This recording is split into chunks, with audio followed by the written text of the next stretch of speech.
Saudara, Anda kembali menyaksikan Breaking News Kompas TV. Kelompok sukarelawan dari Animal Rescue menembus lokasi bencana banjir dan longsor Sumatera demi menyelamatkan satwa peliharaan yang ditinggalkan warga. Di Tapanuli Selatan, saudara, sukarelawan menyelamatkan satwa yang kelaparan mulai dari kucing, anjing, sapi, hingga unggas.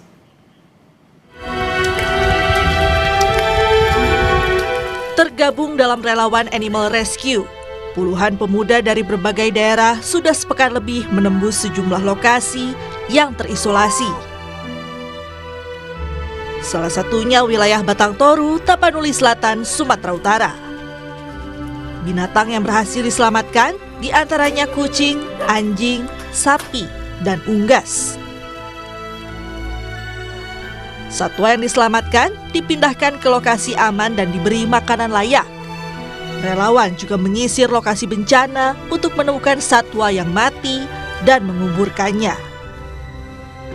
Saat ini kami sedang berada di Kecamatan Batang Toru, Kabupaten Tapanuli Selatan, tepatnya di Desa Garoga, Aik Ngadol, dan Desa Hutagodang. Di sini selama 8 hari kami telah bekerja untuk satwa yang terdampak. Kami bekerja dengan memberikan pakan, minum, dan layak untuk satwa-satwa yang terdampak. Semoga keadaan ini semakin membaik dan masyarakat pulih kembali untuk beraktivitas. Selain di Tapanuli Selatan, Sumatera Utara, relawan Animal Rescue juga tersebar di sejumlah daerah bencana di wilayah Nangro, Aceh Darussalam, dan Sumatera Barat. Di lokasi bencana Sumatera, tim Animal Rescue juga menggalang donasi yang diutamakan dalam bentuk pakan satwa. Tim Liputan Kompas TV.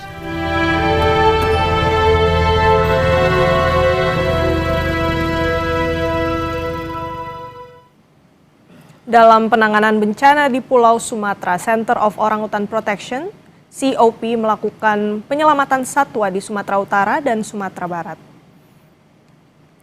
Di Sumatera Barat, penyelamatan satwa dilakukan di Kota Padang dan Kabupaten Agam. Di 4 lokasi di Kota Padang, relawan COP telah menyelamatkan 136 ekor satwa dalam kondisi hidup yang terdiri dari sapi, kerbau, anjing, dan kucing.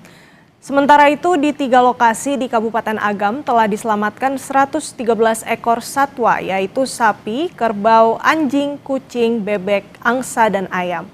Hingga 8 Desember, di 2 lokasi bencana di Sumatera Barat telah diselamatkan dalam kondisi hidup 249 ekor satwa dan pemindahan 700 satwa mati.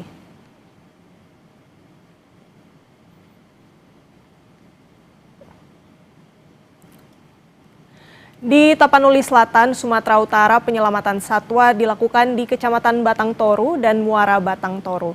Telah diselamatkan 628 satwa dalam kondisi hidup yang terdiri dari sapi, itik, kambing, anjing, babi, kucing, bebek, angsa, dan juga ayam. COP juga telah menangani 100 ekor satwa mati.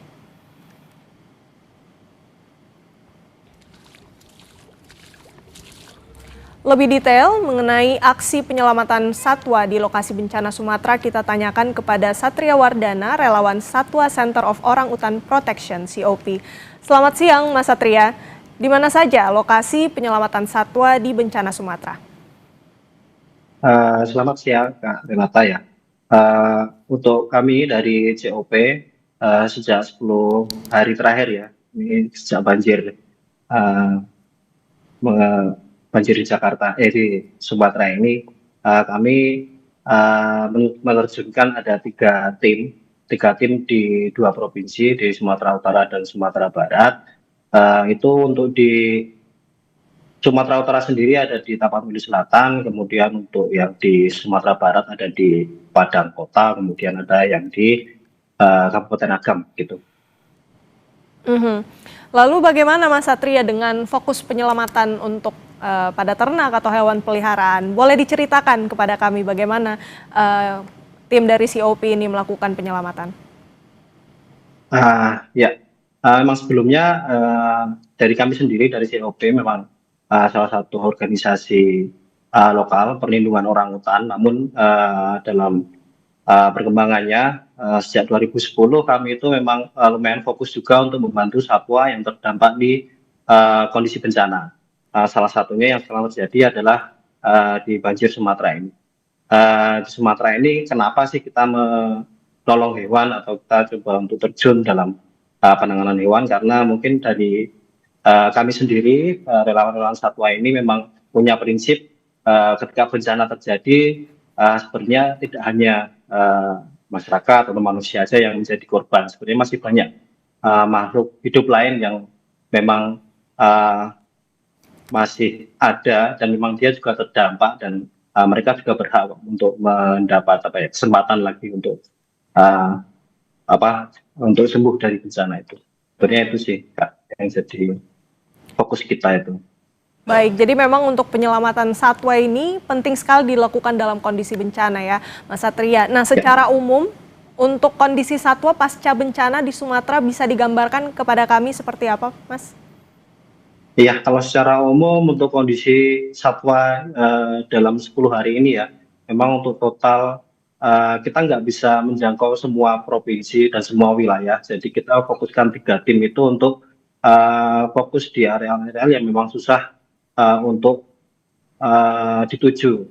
Katakan untuk kendaraan mobil aja susah. Jadi kita menggunakan kendaraan bermotor dan disambung dengan jalan kaki. Kita membawa beberapa pakan untuk kita distribusikan ke satwa-satwa yang membutuhkan.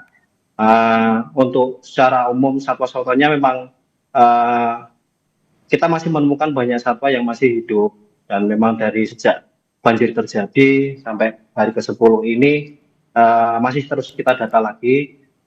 Data yang terkumpul untuk hidup itu sekitar kurang lebih 600 ekor lebih itu di wilayah Sumbar, kemudian ada 200 lebih ekor itu di wilayah Sumatera Utara, dan itu memang nggak hanya satu jenis satwa aja, itu ternak kemudian peliharaan ada semua. Dan memang untuk kondisi yang mati pun nggak kalah lebih banyak. Dan saat ini memang kita lebih setelah 10 hari coba kita drop pakan, kemudian mungkin sekarang situasi lumayan kondusif, warga juga sudah mulai balik, jadi kita juga memfokuskan juga untuk sterilisasi bangkai satwa itu, karena itu memang sangat penting juga. Ketika satwa yang hidup kita coba tangani, satwa yang mati pun tidak boleh kita tinggal, karena ketika ternak besar, satwa ternak yang besar itu ketika menjadi bangkai kemudian nggak segera ditangani, baunya sangat menyengat, akan mengganggu mobilitas tim rescue manusianya karena sangat baunya, dan bisa bikin juga menyebarkan penyakit juga.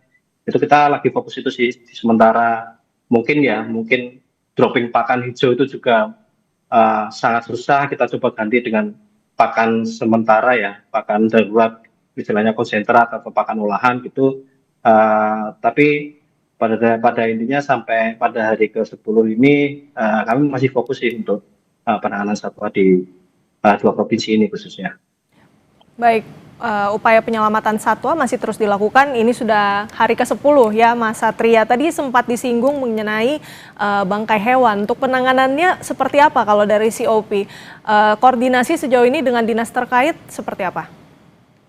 Ya, memang untuk terkait dengan koordinasi kegiatan di bencana ini, kami memang tidak selalu sendiri. Jadi kami selalu mendiskusikan juga dengan dinas terkait, khususnya dinas pertanian, bidang peternakan ya. Karena memang untuk data-data itu, data satwa ternak khususnya itu dipegang oleh dinas terkait itu. Dan untuk saat ini yang di Sumbar kita khususnya di Agam, jadi kita kemarin sempat dikoordinasi dengan kepala bidangnya, bidang peternakan, dan rencananya untuk satwa ini kita akan coba untuk biasanya antara dibakar atau dikubur gitu sih Kak. Jadi kalau dibakar mungkin agak susah karena situasinya masih basah ya. Mungkin kita akan usahakan untuk penguburan itu.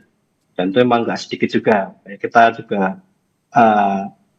sedang menggalang dukungan juga teman-teman yang ada di wilayah Padang dan sekitarnya, jika memang ingin terjun untuk membantu satwa di bencana, mungkin nanti bisa gabung sama kita juga.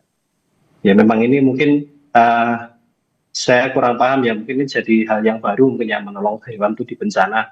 Tapi memang lagi-lagi kita harus berpikir ulang juga, kita harus mengisi kekosongan itu, karena memang ternak kemudian satwa peliharaan itu mungkin di mata kita memang mungkin beda ya sama manusia, tapi ketika kita bisa membagi porsi kemudian membantu satwa yang terdampak itu pasti ada manfaatnya juga bagi masyarakat yang mempunyai itu. Gitu. Jadi dari relawan COP ini juga melakukan dua-duanya ya, penyelamatan satwa baik itu hidup maupun mati begitu ya. Dan untuk upaya pengamanan untuk bangkai hewan juga sudah dilakukan koordinasi dengan Dinas Peternakan. Mas Satria, yang ingin kami tanyakan juga Mas, ini kan juga sudah 10 hari dilakukan upaya penyelamatan. Kalau dari teman-teman relawan sendiri ini bagaimana untuk kondisi kesehatan dan juga keamanannya saat melakukan penyelamatan satwa? Ya. Terima kasih. Jadi untuk kami memang kita juga nggak hanya sekali ini terjun ke bencana, memang kita dari dulu belajar dari pengalaman ketika di Merapi, kemudian Semeru kemarin, sampai di Gempa Palu, kemudian Mamuju hingga ke Larantuka kemarin ya, Gunung Lewotobi, itu kita udah mempunyai satu SOP sendiri ya terkait dengan pengamanan diri, seperti life jacket, kemudian helm, kemudian masker, yang memang itu standar kita terkait penanganan satwa di bencana, itu kita udah ada sih Kak. Dan untuk terkait dengan sampai ke peralatan komunikasi yang tidak ada sinyal, itu juga kita juga siapkan juga, karena memang terkait dengan penanganan ini ketika kita berada jauh di lokasi bencana, kita memang harus siap sedia sih, karena memang di bencana ini kita terjadi bencana untuk satwa di bencana ini kita nggak bisa main-main, karena bencana bisa datang kapan aja. Jadi kita memang mempersiapkan itu dengan sangat matang. Kemudian orang-orangnya juga kita juga tidak asal juga yang turun untuk penanganan. Yang jelas kita juga ada pelatihannya tiap tahun terkait dengan relawan-relawan yang ingin bekerja di bencana untuk satwa. Jadi memang ini ada prosesnya sih untuk jadi relawan. Gitu. Jadi relawan yang diturunkan dari COP juga sudah melewati berbagai macam training begitu ya, dan sudah berkali-kali begitu melakukan penyelamatan satwa. Mas Satria, yang ingin kami tahu juga, mungkin ada cerita yang ingin dibagikan atau mungkin pelajaran yang berharga untuk pengalaman kali ini untuk penyelamatan satwa khususnya di wilayah Sumatera. Seperti apa, Mas? Baik. Mungkin kalau di bencana yang ada di Sumatera ini, kita ada dulu pernah turun juga di erupsi Gunung Sinabung. Tapi memang ini karakteristiknya beda bencananya. Dulu itu erupsi Gunung Merapi, sekarang di banjir. Nah, mungkin ini jadi lagi-lagi ketika kita turun di bencana di suatu lokasi baru yang memang mungkin belum familiar dengan penanganan dengan satwa, kita ya memang harus dapat alas lagi. Kita harus bertemu masyarakat yang mengira kita akan mencuri hewannya. Kita akan bertemu masyarakat yang akan mengesampingkan kenapa sih harus menolong hewan, kenapa nggak manusianya aja. Nah, itu salah satu pengalaman yang selalu kita dapat, dan kita tidak minder juga, kita tidak makan berkecil hati juga. Kita akan coba jelaskan secara perlahan, dan memang ini terjadi juga di banjir ini. Ketika kita turun di awal, kita diduga akan mencuri hewannya, bahkan kita kan bawa pakan, itu dikira kita mau menjebak hewannya biar makan, bisa kita angkat ke luar kota atau segala macam itu. Tapi kita jelaskan, Pak, ini memang kita bantu satwa itu kita tulus, Pak. Dan terus kenapa kita membantu satwa ya, karena kita sekarang dampaknya sangat besar di masyarakat. Ketika masyarakat sudah kehilangan semuanya, mereka masih harus kehilangan ternak-ternaknya, kemudian satwanya juga. Hari demi hari kita coba lakukan pemahaman itu ke masyarakat, dan akhirnya sampai hari ke-10 ini mereka juga akhirnya cukup membuka diri juga, dan itu sangat membantu kita juga untuk dapat lokasi-lokasi yang memang itu sebelumnya nggak kita tahu juga. Jadi ternyata di lokasi sana masih ada, masih sini ada, masih ada. Jadi infonya itu lebih terkumpul lagi, dan distribusi bantuan satwa ini lebih merata sih. Nah, jadi kita tuh sebenarnya ke sana sih Mbak. Dan harapannya kita ya memang ketika bencana itu nantinya akan ada regulasi itu yang memang yang diselamatkan tuh tidak hanya manusia, walaupun juga wajib lah katakanlah untuk diselamatkan. Jadi teman-teman relawan dari COP juga ini terus membangun pemahaman begitu ya Mas Satria terkait dengan penyelamatan satwa, bagaimana pentingnya. Nah, tadi juga Mas Satria sempat menceritakan bagaimana teman-teman relawan ini juga sudah dilengkapi dengan peralatan, kemudian juga sudah di training begitu, sudah melewati beberapa kali proses penyelamatan. Tapi yang menjadi pertanyaan juga Mas Satria, selain tentu kesehatan, apa sebenarnya kebutuhan yang paling mendesak dalam penyelamatan satwa di bencana Sumatera saat ini, Mas?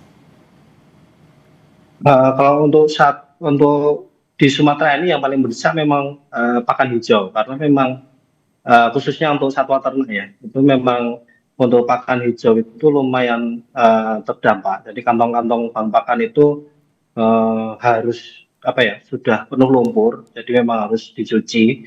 Ini sementara ini kita masih nyetok untuk konsentratnya, tapi kita beberapa kali juga coba cari sampai di luar kota juga terkait dengan pakan hijauan ini, karena memang beberapa masyarakat di sekitar yang terdampak itu untuk ternaknya sangat familiar dengan pakanan hijau ya, pakan-pakan hijau ini. Nah, untuk sementara memang kita ganti dengan konsentrat, tapi hasil koordinasi juga dengan dinas peternakan memang tahap selanjutnya itu kita akan coba pengadaan yang pakan segar hijau itu memang sangat dibutuhkan sih. Kalau untuk satwa lainnya kayak satwa peliharaan itu relatif masih bisa kita cari di kota, kayak cat food, dog food, segala macam pakan ayam itu masih bisa kita cariin sih. Tapi kalau untuk ternak itu pakan hijau itu sangat ini. Kemudian kebutuhan tenaga medis juga mungkin ya terkait dengan penanganan satwa yang terluka itu kemarin juga ada juga. Jadi kita masih open juga terkait dengan tenaga medis yang ingin bantu terkait dengan teknis penguburan segala macam itu kan juga ada penanganan medisnya kan, seperti mungkin merobek lambungnya segala macam itu kan memang medis kan itu ya. Gitu Kak.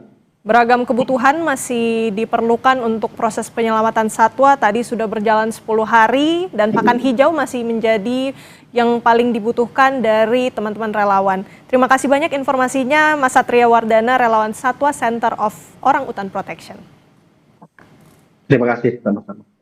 Dan saudara jangan beranjak, Breaking News Kompas TV akan kembali usai jeda.